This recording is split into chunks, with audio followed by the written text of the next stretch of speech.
신명기 3장 보겠습니다. 12절부터 마지막 29절까지 보겠습니다.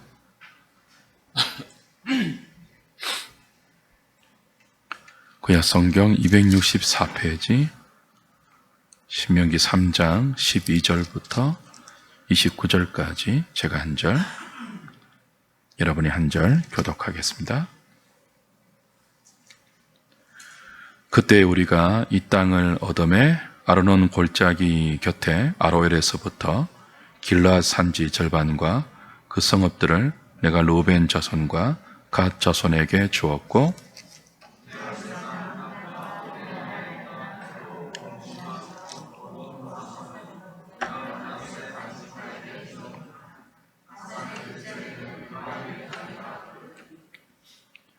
므낫세의 아들 야일이 그술 족속과 마아가 족속의 경계까지의 아르곱 온 지방을 점령하고 자기의 이름으로 이 바산을 오늘날까지 하봇 야일이라 불러오느니라.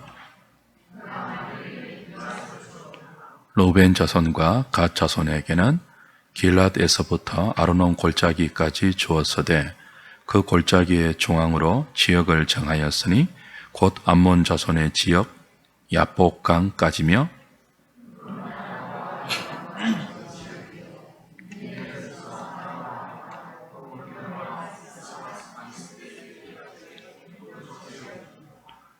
그때 내가 너희에게 명령하여 이르기를 너희의 하나님 여호와께서 이 땅을 너희에게 주어 기업이 되게 하셨은즉 너희의 군인들은 무장하고 너희의 형제 이스라엘 자손의 선봉이 되어 건너가되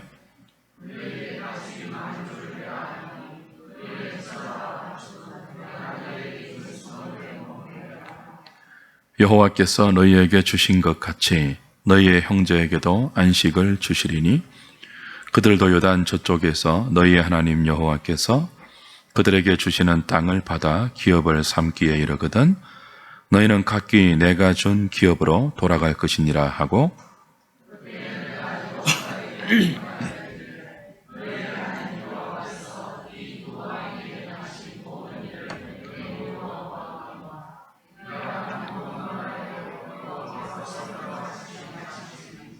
너희는 그들을 두려워하지 말라.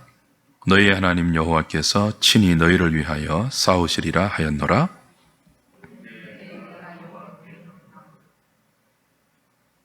잘못 읽었습니까? 맞아요? 24절 할 차례 맞죠? 근데 왜 갑자기 작게 읽어요? 24절부터 봅니다. 주 여호와여 주께서 주의 크심과 주의 권능을 주의 종에게 나타내시기를 시작하셨사오니 천지간에 어떤 신이 능히 주께서 행하신 일 곧 주의 큰 능력으로 행하신 일같이 행할 수 있으리이까?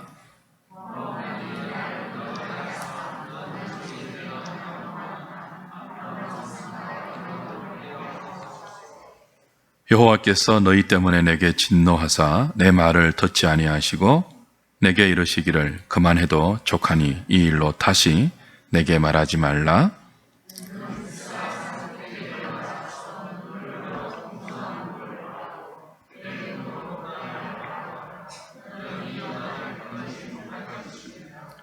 너는 여호수아에게 명령하고 그를 담대하게 하며 그를 강하게 하라. 그는 이 백성을 거느리고 건너가서 네가 볼 땅을 그들이 기업으로 얻게 하리라 하셨느니라. 그때에 우리가 벳볼 맞은편 골짜기에 거주하였느니라. 아멘.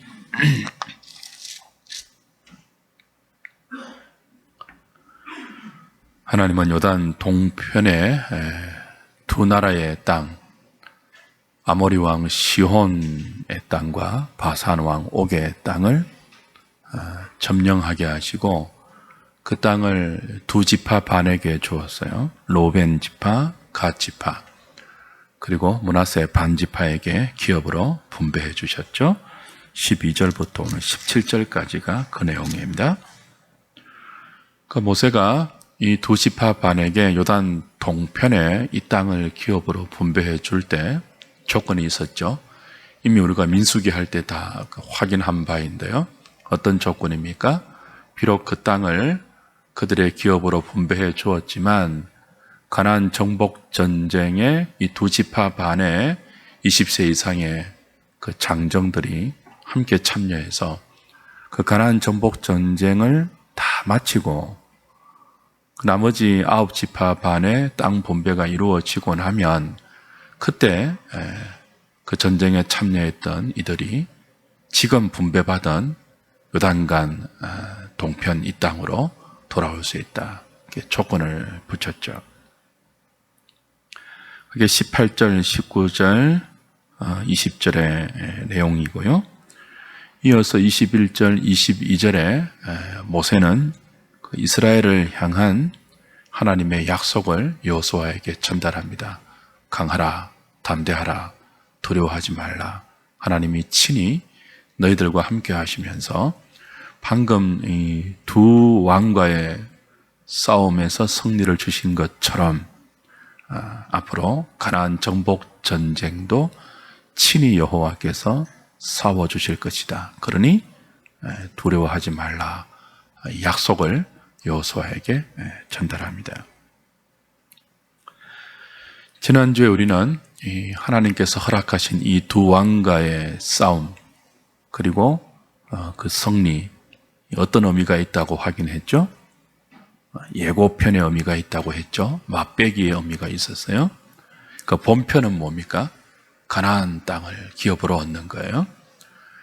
가나안 땅을 기업으로 얻게 하시는데 요단 동편 이쪽 아모리 왕 시혼의 땅과 바산 왕 옥의 땅을 두 지파 반에게 기업으로 나눠주면서 가나안 땅도 이 땅을 분배하는 것과 똑같이 지금 여기 이 두 지파 반에게 요단 동편 이 땅을 기업으로 주신 것과 똑같이 하나님이 친히 싸워주셔서 가나안 7 원주민들과의 전쟁을 승리로 이끄시고 방금 이 두 지파 반에게 이 땅을 기업으로 준 것처럼 그 땅도 가나안 본토 땅도 너희들에게 기업으로 줄 거다 하는 예고편이 시온과 옥과의 싸움이고 승리였습니다. 그리고 이 예고편의 확인이 뭡니까? 그 땅을 두 지파 반에게 기업으로 준 거예요. 확인시켜 준 거죠. 이 두 왕과의 싸움에서 승리하게 하시고 그 승리를 통해서 얻게 된 이 땅을 두 지파 반에게 기업으로 분배해 주시면서 하나님은 가나안 땅의 정복과 그 땅을 분배할 것도 준비해 놓고 있습니다. 그래서 예고편인 거예요. 여기 요단 동편에서의 승리와 그 승리를 통해서 얻게 된 땅을 기업으로 주신 이것이 예고편이라고 한 이유가 여기 있어요. 준비해 놓고 계시는 거예요. 이 승리를 통해서, 이 기업 분배를 통해서. 다시 신명기 2장 앞으로 조금 넘어가 보십시오. 24절, 2장 24절, 25절 보세요.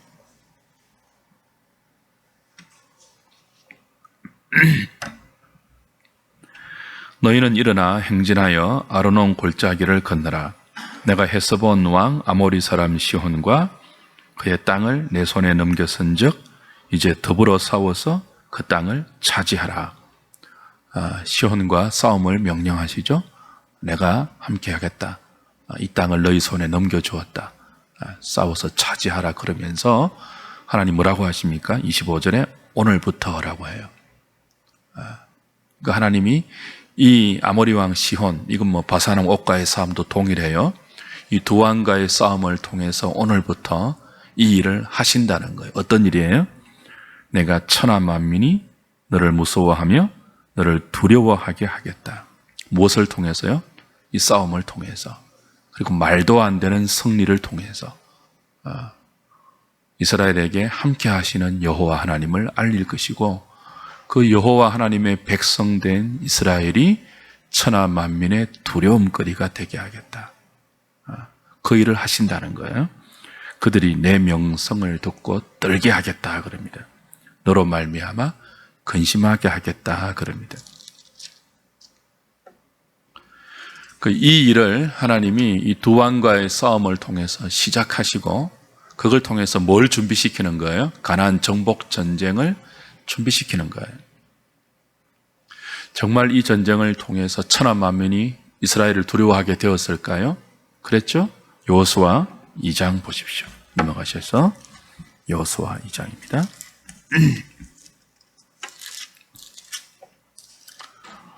가나안 정복 전쟁을 하러 들어갔더니 가나안 땅에 들어갔더니 가나안 원주민들이 이렇게 말해요. 여리고성에 갔을 때 2장 8절부터 11절 보십시오. 라합이 하는 말이죠. 또 그들이 눕기 전에 라합이 지붕에 올라가서 그들에게 이르러 말하되 여호와께서 이 땅을 너희에게 주신 줄을 내가 아노라. 라합은 여리고성의 기생이에요.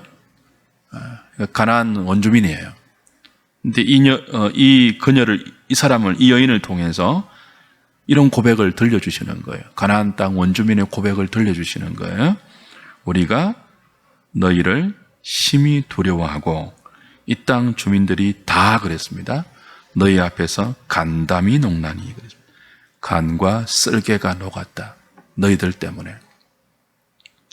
이는 너희가 애굽에서 나올 때에 여호와께서 너희 앞에서 홍해물을 마르게 하신 일과 너희가 요단 저쪽에 있는 아모리 사람의 두 왕 시헌과 옥에게 행한 일, 곧 그들을 전멸시킨 일을 우리가 들었기 때문이다. 그러니까 출애굽할 때 바로를 쳐부수고 홍해를 가르고 애굽을 나왔죠. 그리고 40년 후에 요단 이쪽, 그죠?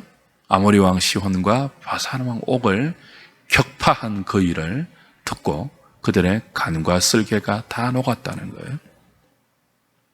11절 우리가 듣자 곧 마음이 녹았고 너희로 말미암아 정신을 잃었다 그럽니다. 너희 하나님 여호와는 위로는 하늘에서도 아래로는 땅에서도 하나님이시라 그랬습니다. 자, 이스라엘이 누구예요? 애굽에 종살이 하던 그런 존재예요. 애굽의 노예로 살다가 광야를 40년 동안 떠돌던 군대도 없는 그런 무리들이에요. 근데 이 군대도 없는 이스라엘이 용맹한 군사가 있는 강한 나라의 대명사였던 아모리 왕 시혼, 바산 왕 옥의 군대를 격파합니다. 있을 수 없는 일이 일어났죠. 그리고 그 소식을 들은 주변의 모든 사람들이 이스라엘 때문에 정신을 잃었다고 합니다. 간이 녹고 쓸개가 녹았다고 합니다.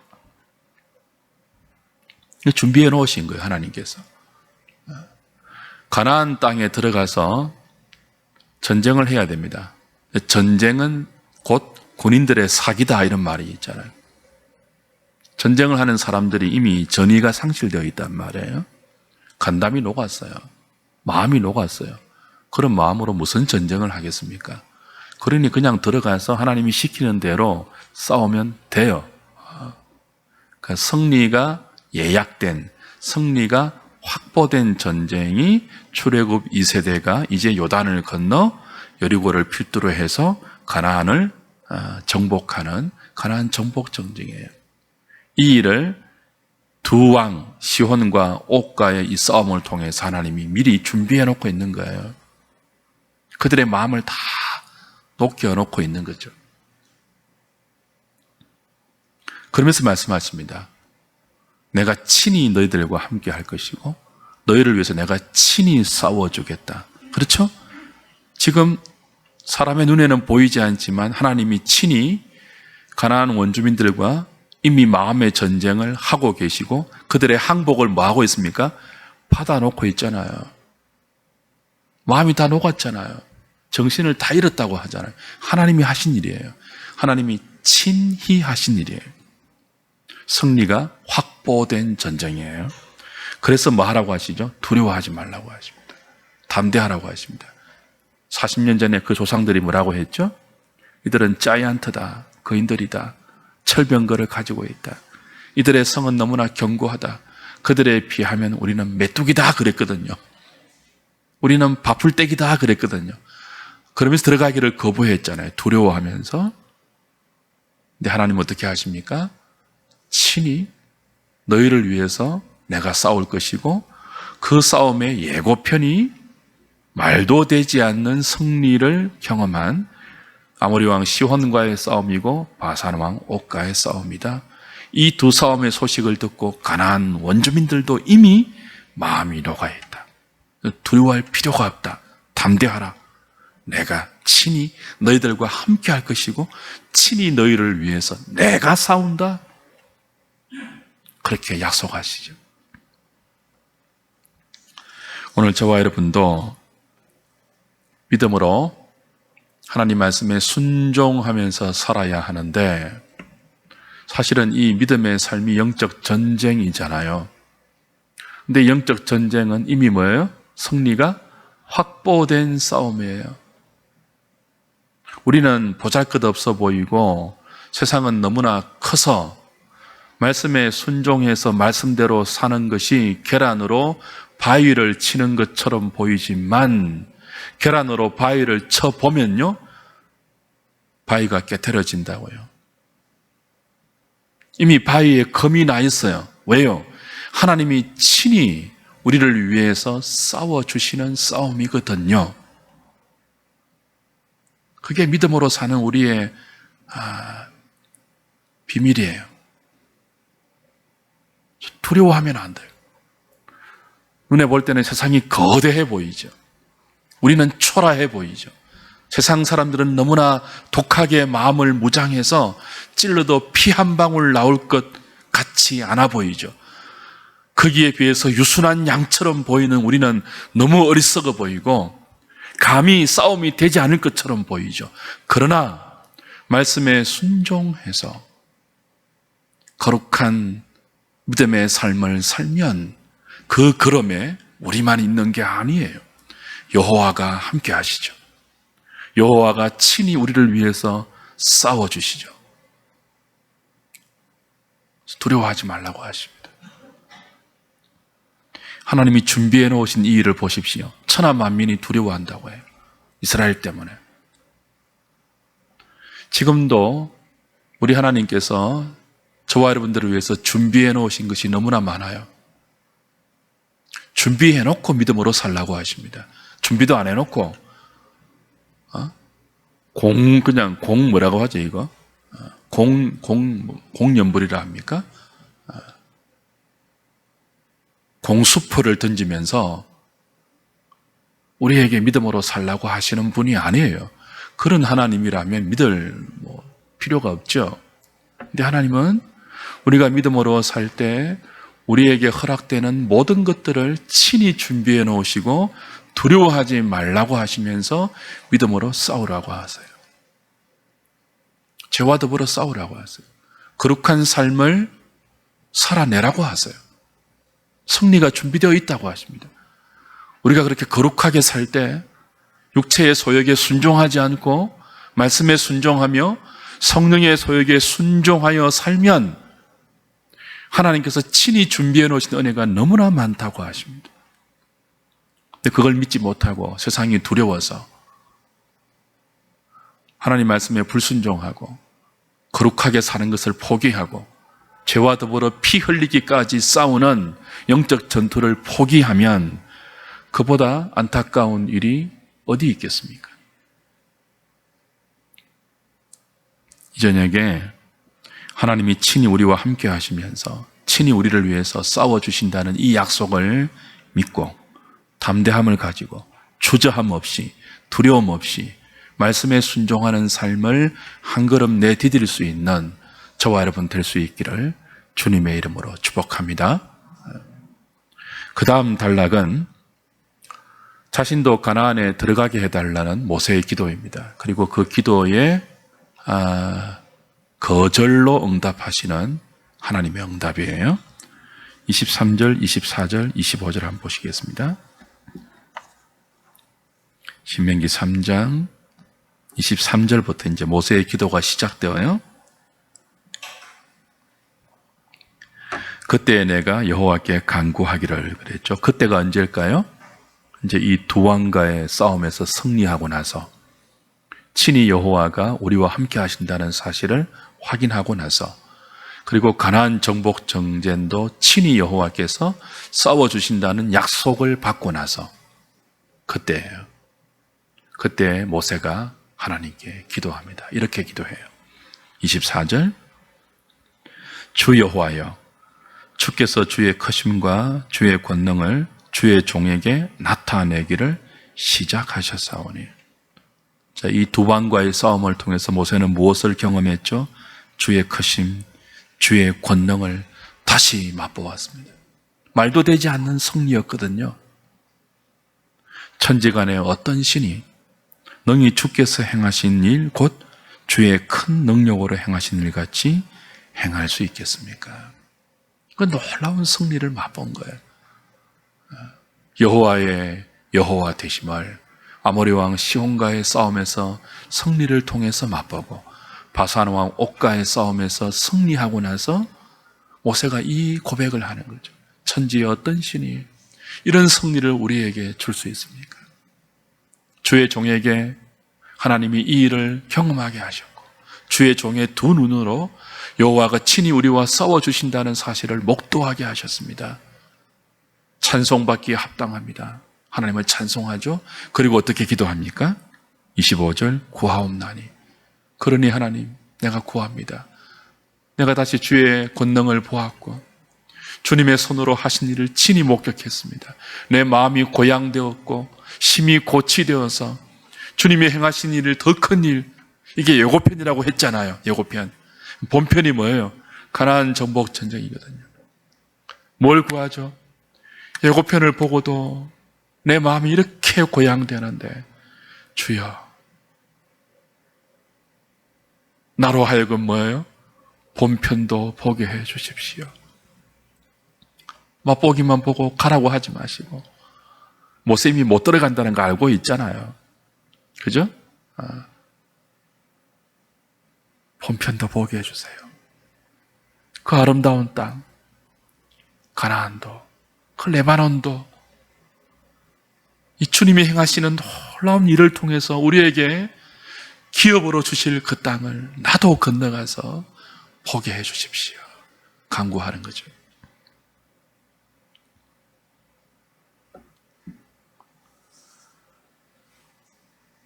하나님의 응답이 무엇입니까? 26절이죠. 26절 같이 한번 읽어볼까요? 시작. 여호와께서 너희 때문에 내게 진노하사 내 말을 듣지 아니하시고 내게 이르시기를 그만해도 족하니 이 일로 다시 내게 말하지 말라. 어떤 생각이 드십니까? 좀 하나님이 야속하다고 느껴지지 않습니까? 좀 박절하다고 느끼지 않습니까? 모세가 이렇게 간청하잖아요. 제발 맛보기로 끝나지 말게 해주십시오. 하나님, 나도 들어가고 싶습니다.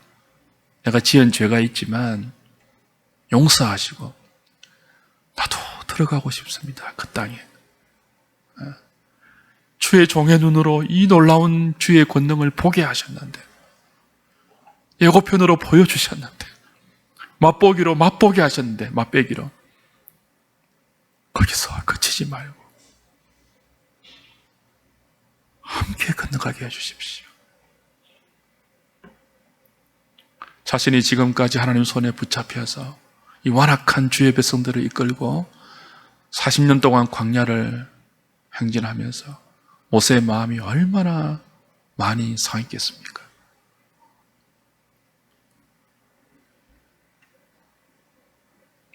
그러니 맛보기로만 끝나지 말게 하시고 저를 용서하시고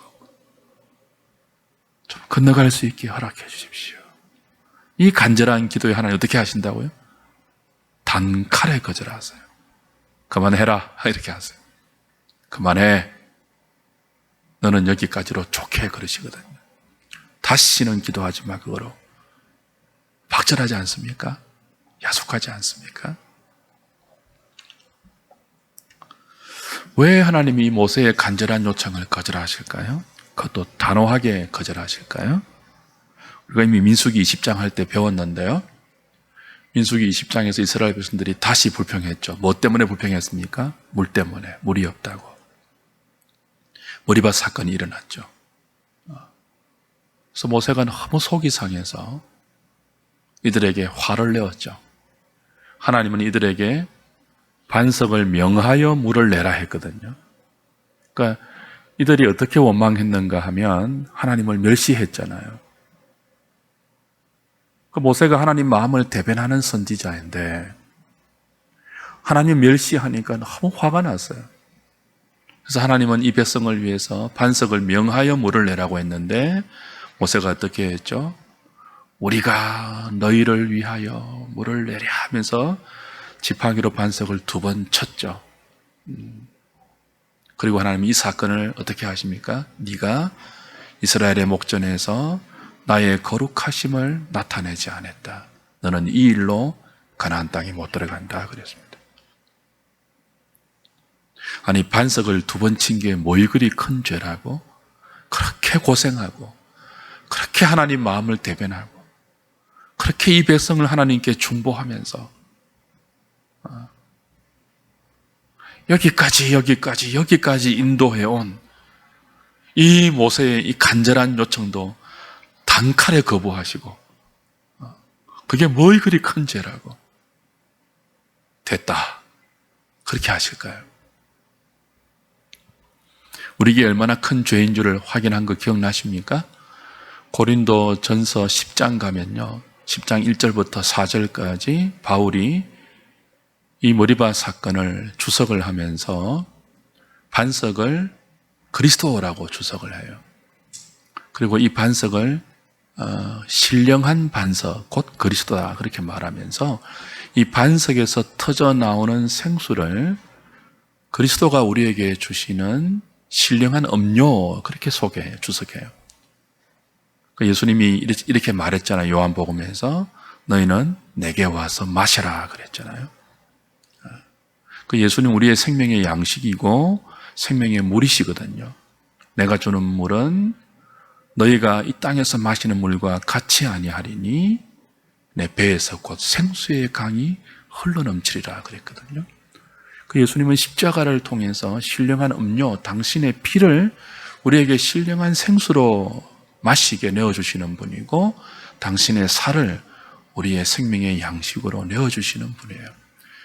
그러니까 사도 바울은 고린도 전서 10장에서 광야의 반석 사건을 그리스도의 십자가 사건으로 주석을 해요.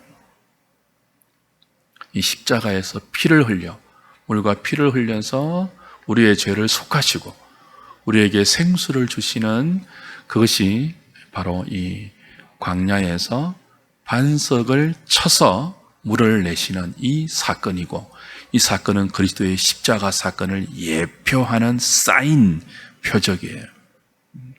근데 십자가는 한 번으로 족해요. 그렇죠? once for all이잖아요. 영단번에 우리의 죄를 완전하게 대속하시고 완전하게 사하신 하나님의 구속 사건이거든요.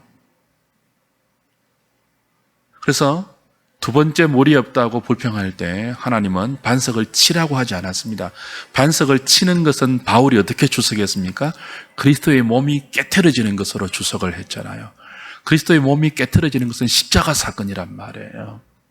십자가는 2번 있어서는 안 돼요. 십자가가 2번 있다는 말은 그리스도의 십자가가 불완전하다는 뜻이잖아요. 십자가의 죽음이 불완전해서 다시 죽어야 한다는 뜻이거든요.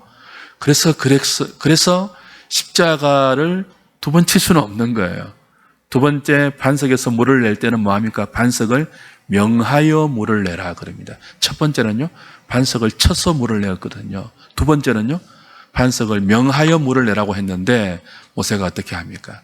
우리가 물을 내라라고 하면서 아론과 더불어 반석을 2번 칩니다. 하나님이 진노하시죠. 물론 불쌍히 여기셔서 물은 내어줍니다. 그리고 다 마시게 합니다. 근데 뭐합니까? 여호와를 멸시한 이스라엘과 그 이스라엘에 대해서 자신이 그리스도인 것처럼 자신이 물을 내는 하나님인 것처럼 청중들 앞에서, 회중들 앞에서 자신이 하나님인 것처럼, 하나님처럼 노를 바란 그 모세에게 너 못 들어가 그럽니다. 이제부터 너의 역할을 여호수아로 바꿀 거야 그럽니다. 가나안은 네가 아니고 여호수아가 이들을 데리고 들어갈 거야 그럽니다. 그만큼 큰 죄를 모세가 지었어요. 지도자가 범할 수 있는 가장 큰 죄가 뭘까요? 하나님 노릇을 자기가 하는 것입니다. 하나님 자리에 자기가 앉는 거예요. 자신이 하나님처럼 구는 거예요. 선지자는 하나님께 백성들을 인도하는 사역이에요. 모세는 그리스도를 예표하는 선지자예요. 자신의 역할은 그리스도를 가르치는 거예요. 자신이 그리스도가 아니거든요.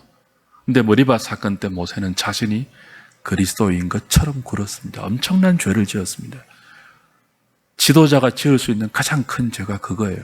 그리스도처럼 하는 거예요. 신학적인 그 중요한 이유가 있습니다.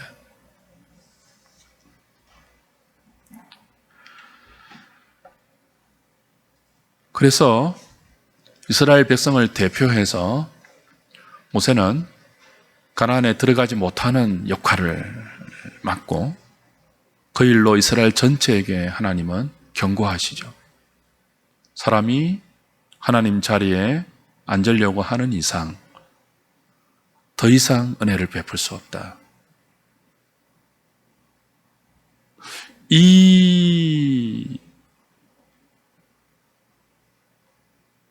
자리까지 오면 더 큰 교만으로 갈 수 있기 때문에 모세 같은 유능한 지도자, 이스라엘을 대변하는 구약의 가장 위대한 선지자, 나중에 모세가 죽었을 때 이스라엘이 얼마나 큰 애곡을 합니까? 비록 틈만 나면 이스라엘이 모세를 원망했지만 그러나 모세는 이스라엘의 영웅이기도 합니다. 불평하고 원망했지만 이스라엘을 대표하는 지도자는 사실 모세가 맞죠. 지면에서 가장 온유한 선지자였습니다. 그런데 그런 모세를 하나님은 뭐예요? 약속의 땅에 들어가지 못하게 하심으로 이스라엘 전체에게 경고하시죠. 이 자리까지 가서는 안 된다. 어떤 자리요? 사람이 하나님을 대신하려고 하는 자리. 사실 그건 원죄의 뿌리거든요. 아담과 하와가 왜 선악과를 따먹었죠? 하나님처럼 되려고 그랬습니다. 그런데 오늘 본문을 보면 좀 이상한 표현이 있어요. 분명히 민수기 20장과 그에 따르는 신약적인 추석을 보면 모세가 가나안에 들어가지 못하는 것은 자신의 죄 때문이에요. 물론 이런 모세의 죄를 촉발시킨 원인은 이스라엘 백성들의 불신앙이고 불평과 원망이었지만 여하튼 하나님 자리에 간 것은 모세 자신이거든요. 그런데 오늘 신명기 본문에서 모세는 하나님이 자신의 기도를 거절한 이유를 이렇게 묘사해요. 다시 한번 보십시오. 26절에 여호와께서, 그 다음 뭐라고 되어 있습니까? 너희 때문에 그래요. 여호와께서 너희 때문에 내게 진노했다 그래요. 그래서 내 기도를 들어주지 아니하시고 그만해라 이렇게 표현해요. 어떻게 느껴지세요? 모세가 방금 전에 기도할 때 어떤 마음을 토로했죠? 하나님, 여고편만 보고 그만두기에는 너무 아쉽습니다. 주의 종의 눈이 주님의 큰 힘과 권능을 목도했습니다. 하나님이 친히 싸우시는 그 영광스러운 정리를, 그 승리를 내가 가나안 땅에 들어갈 때도 보게 해주십시오. 간절하게 요청했거든요. 근데 이게 거절당했단 말이에요. 근데 그 거절당하는 이유를 출애굽 2세대에게 교훈하면서 뭐라고 한다고요? 너희 때문에 그러거든요. 하나님이 너희 때문에 내게 진노하사 내 기도를 거절하셨다. 그렇게 말하거든요. 사실은 뭐예요? 자기 죄 때문인데. 분명히 이스라엘의 죄가 있지만 모세는 뭘 부각시킨다고요? 너희 때문에 그래요. 이거 한 번만이 아닙니다. 신명기 1장 보세요. 1장 37절에도 똑같은 말을 해요.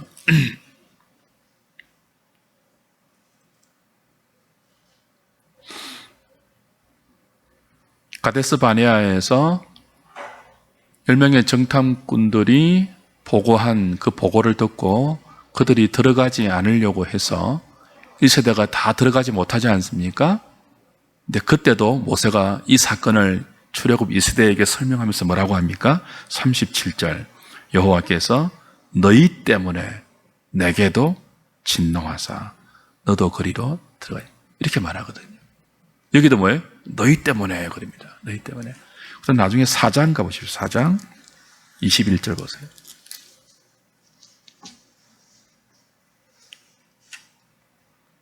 여호와께서 누구로 말미암아요? 너희로 말미암아 내게 진노하사 내게 요단을 건너지 못하게 한다. 그 아름다운 땅에 들어가지 못하게 했다. 그 너희 때문에를 3번이나 반복해요. 어떻게 느껴집니까? 모세가 마치 이스라엘 백성에게 원망하고 니네들 때문에 내가 못 들어간다. 이렇게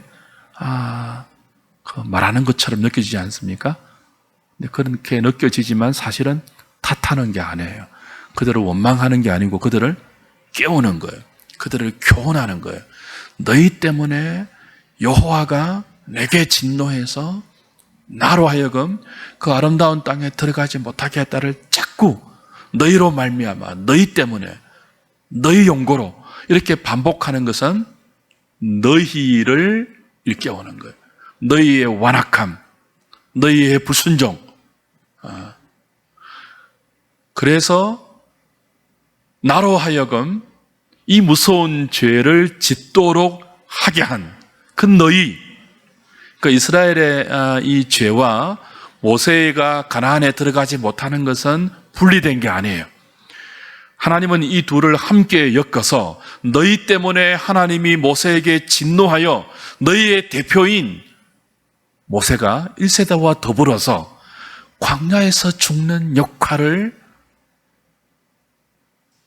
맡기셨다. 그렇게 지금 가르치는 거예요. 그러니까 함께 공동체의 죄를 묻고 있고 그걸 출애굽 2세대에게 교훈하고 있는 거죠. 일깨워주고 있는 거죠. 탓하는 것이 아니고 원망하는 것이 아니고 이스라엘의 가장 위대한 지도자 모세마저도 들어가지 못하게 한 그 죄는 모세 혼자의 단독적인 교만과 불순종이 아니고 너희들과 함께 엮인 너희들의 불순종, 불신앙, 너희들의 교만, 너희들의 완악이 함께 그들과 패키지로 묶인 그래서 하나님이 진노하신 그 사건이다. 그러니 다시는 이런 죄를 함께 짓지 말라. 그 경고와 일깨움의 의미가 너희 때문에 여호와가 내게 진노했다. 이런 표현에 담겨 있는 거죠. 그런데 모세가 가나안에 들어가지 못한 것은 천국에 들어가지 못한 것은 아닙니다. 모세는 구약의 모든 선지자를 대표하는 위대한 하나님의 종인데 믿음의 사람인데 천국에 못 들어갔을 리가 없죠. 변화산에서 그 베드로와 야고보와 요한이 그 말할 수 없는 신비한 영적 체험을 했죠. 그때 누구를 봅니까? 엘리야와 더불어서 모세를 본다고요. 예수님과 하나님과 함께 있는 그 신비한 영적 세계에 모세를 본다고요. 천국에 아마 가장 그 영광스러운 지위와 하나님의 그 상급을 받는 자리에 모세가 분명히 있을 거예요. 그러나 이 땅에서는 뭐예요? 가나안에 들어가지 못하는 역할을 합니다. 그리고 그 역할을 하면서 출애굽 1세대의 모든 죄를 짊어지고 모세는 그리스도의 그 예표적인 역할을 하는 선지자이거든요. 그 죄를 짊어지고 그 땅에 못 들어가는 그 역할을 맡고 있는 거죠.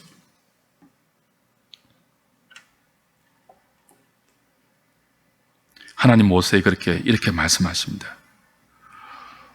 내가 지금까지 너와 함께 했다. 너를 통해서 이 백성을 인도했고 그 어느 누구도 경험하지 못한 나의 뒷모습을 너에게 보여주었고 나의 영광을 너에게 친히 목도시켜 주었다. 나의 권능을 너희에게 허락했고 너희 지팡이를 통해서 내가 여호와됨을 걸음걸음 너에게 맛보여 주었다. 내가 너와 함께하면서 내 백성 이스라엘을 인도했고 지금도 너와 함께하고 있고 조금 전에도 너와 함께하면서 아모리 왕 시온과의 싸움을 바산 왕 옥과의 싸움을 승리로 이끌어 주었다. 지금도 너와 함께하고 있다. 그런데 너는 그 땅에는 못 들어간다. 다시는 구하지 말라. 너는 여기까지다. 그만해라.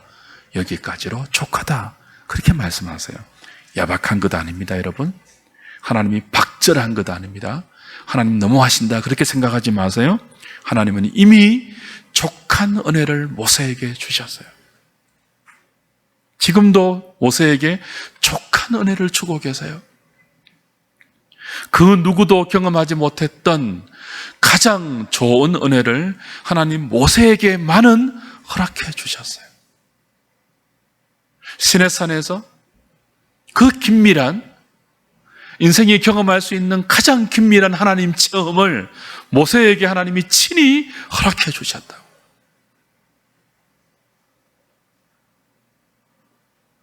그 은혜로 족합니다. 박절한 것 아닙니다. 야박한 것 아닙니다. 기도를 박절하게 거절하신 것 아닙니다. 너 여기까지야. 그건 족한 은혜예요. 하나님이 족하다고 하면 족한 거예요.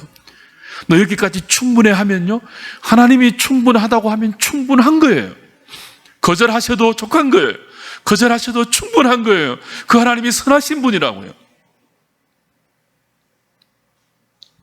신약에 가면 바울에게도 비슷한 거절을 하시죠.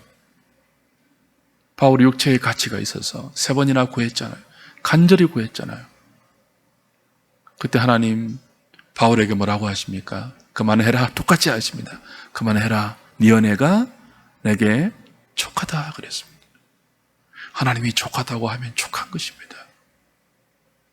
왜 안 뽑아주십니까? 그러지 않았습니다. 바울이. 모세도 왜 못 들어갑니까? 그러지 않았습니다.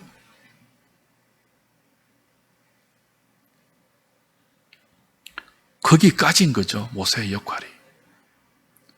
가나안으로 인도하는 일은 여호수아에게 주어진 거죠. 주의 종들은 저와 여러분들이 다 하나님의 종들인데, 하나님의 손에 붙들린 주의 종들인데 2가지를 경계해야 돼요. 하나는 자아도취입니다. 그걸 이미 모세는 실패로 경험했죠. 마치 자신이 그리스도인 것처럼, 자신이 물을 내는 그런 하나님인 것처럼 자아도취에 빠질 수 있습니다. 하나님께 깊이 쓰임받는 사람이 이 시험에 들 수 있습니다. 동일한 시험이 뭘까요? 자아연민입니다. 기도를 거절당했을 때. 그렇게 함께 하시는 하나님이 때로는 뭐예요? 야속하게 느껴질 정도로 단숨에 내 기도를 거절하실 때 연민에 빠질 수 있는데 그 뿌리는 똑같아요. 이 2가지 시험을 우리는 잘 극복해야 됩니다. 하나님이 여기까지다 그러면 족한 거예요. 너 충분해. 여기까지로 충분해. 그러면 감사한 거예요. 모세의 기도를 거절하신 하나님은 모세를 데리고 비스가 산 꼭대기로 가십니다. 그리고 뭐 하십니까? 눈을 들어 동서남북을 바라보라 하시고 요단강 건너의 가나안 땅을 보게 하십니다. 보게 하신 것으로 충분합니다. 보게 하신 것으로 족합니다. 족한 은혜를 베푸시는 하나님이십니다. 그 자리에서도 하나님은 모세와 친히 함께하고 계십니다. 사랑하는 여러분, 하나님 우리와 함께하고 계시며 친히 싸워주고 계신데도 때로는 야속할 정도로 우리의 기도를 거절할 때가 있습니다. 친히 함께 하시면서도 모세를 가나안 땅에 들어가지 못하게 하실 때 있습니다. 가시를 제거받지 못한 바울처럼 네 은혜가 내게 족하다고 할 때 있습니다. 그러나 그때에도 여전히 하나님은 선하신 분입니다. 하나님이 충분하다고 하면 충분하다고 인정할 수 있는 저와 여러분 될 수 있기를 바랍니다. 지금도 족한 은혜로 우리에게 함께하고 계신 하나님이고 우리와 더불어 친히 우리 대신 싸워주고 계시는 하나님이시고 가장 좋은 것으로 우리를 선대하고 있는 분입니다. 여기까지야 라고 할 때 감사할 수 있는 저와 여러분 되면 좋겠습니다. 혹시나 지금 왜 이거 안 해주십니까? 내가 오늘까지 하나님께 어떻게 한 일 했는지 하나님 모르십니까? 하나님은 족하다고 하는데 원망하면서 혹시나 되드는 그런 부분이 있습니까? 이 저녁에 주께서 은혜를 주셔서 우리의 마음을 부드럽게 하시고 알겠습니다 하나님. 하나님이 족하다고 하시면 족한 줄 알겠습니다. 하나님이 충분하다고 하면 충분한 줄 알겠습니다. 내 역할과 내 자리가 여기까지면 여기까지로 감사하겠습니다.